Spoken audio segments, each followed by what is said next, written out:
Welcome back. Apple is launching a new lockdown mode for iPhones, Macs, and iPads that will provide extreme protection against hackers. Yahoo Finance's Dan Howley joins us for the latest. And Dan, I got to tell you, I'm thinking about getting an iPhone and becoming a major celebrity just so I can get this feature. Break it down for us.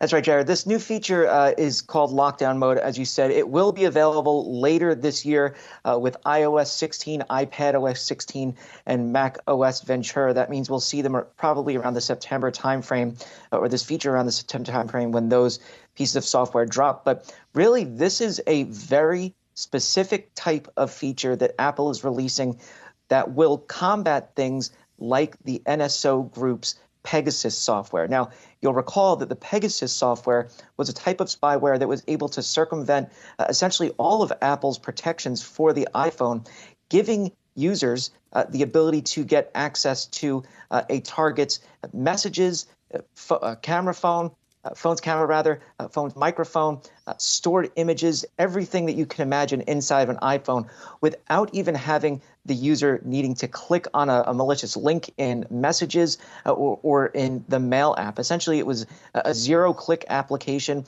It would fire at the iPhone or be fired at the iPhone, and then the target would just have their iPhone turn into one rectangular piece of spying equipment. And so Apple has been all over NSO Group to try to stop them, filed lawsuits in the U.S.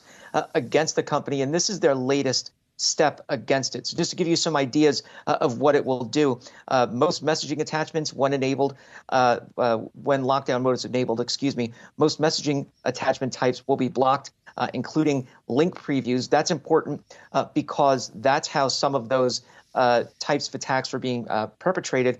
Also, certain web browsing features will be turned off unless you whitelist a feature. Different Apple services, such as FaceTime, will be blocked unless you've previously called a user on your own. You won't be able to connect wired connections to the iPhone unless your phone is unlocked. It cannot be locked to do that. And then you won't be able to install anything or enroll in mobile device management if you work at a company and use the iPhone. That's something that you use. So really a lot of really technical things here, but it's specifically for a certain set of users. Well, so let's talk about that, Dan. I mean, we're talking about somebody like a dissident, human rights workers, those who could be specific targets. This is going to make everyday use of Apple products more difficult. Why is Apple taking this step?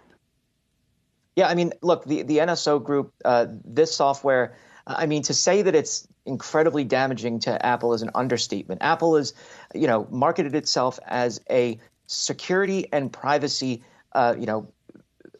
expert, right? They advertise the iPhone as essentially a lockbox for all of your information. And NSO Group went ahead and said, not really. We can break into it if we want. They're one of the only companies out there. There may be one other that's able to do this. This is a major capability that Apple is launching. Obviously, it cuts down on the abilities for users to use their iPhone. But if you want that kind of security, chances are you're not going to care that you can't preview a message.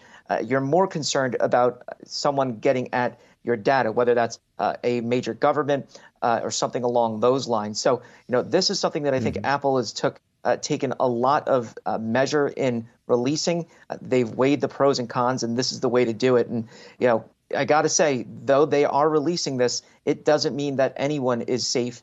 The bad guys are always ahead of the good guys in situations like this. I got to tell you, I don't think anyone using NSO or Phoenix, whatever, cares too much about me. I still love the features. I'd like to try it out.